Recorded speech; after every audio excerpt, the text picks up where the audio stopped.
Hi friends, good morning. मेरे YouTube channel में आपका स्वागत है, जिसका नाम देसी तड़का विद मंजीत को। अगर आप मेरे इस चैनल पर नए हो तो प्लीज नीचे दिए गए सब्सक्राइब वाले बटन को जरूर दबाएं और साथ ही घंटे के बटन को भी जरूर दबाएं, ताकि मैं कोई भी नई वीडियो अपलोड करूं तो उसका नोटिफिकेशन सबसे पहले आपके पास पहुंच जाए। अगर आपको मेरी ये वीडियो पसंद आए तो प्लीज इसे लाइक करना, शेयर करना, कमेंट करना। आज हम लेकर आए हैं भरी हुई शिमला मिर्च।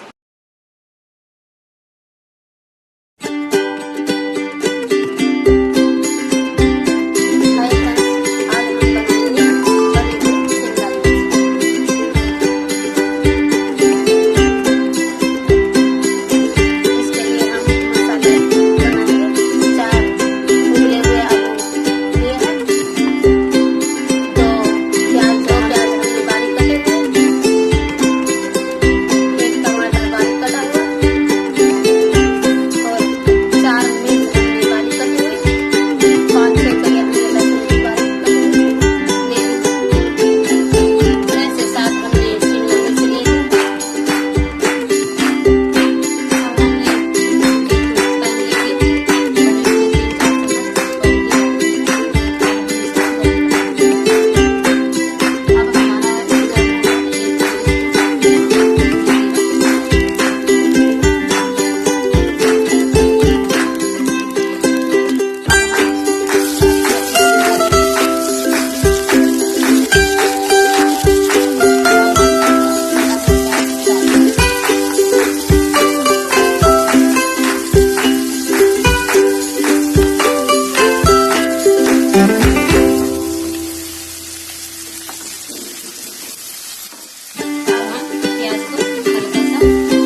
हमारी भरी हुई शिमला मिर्च बनकर के तैयार हो गई है।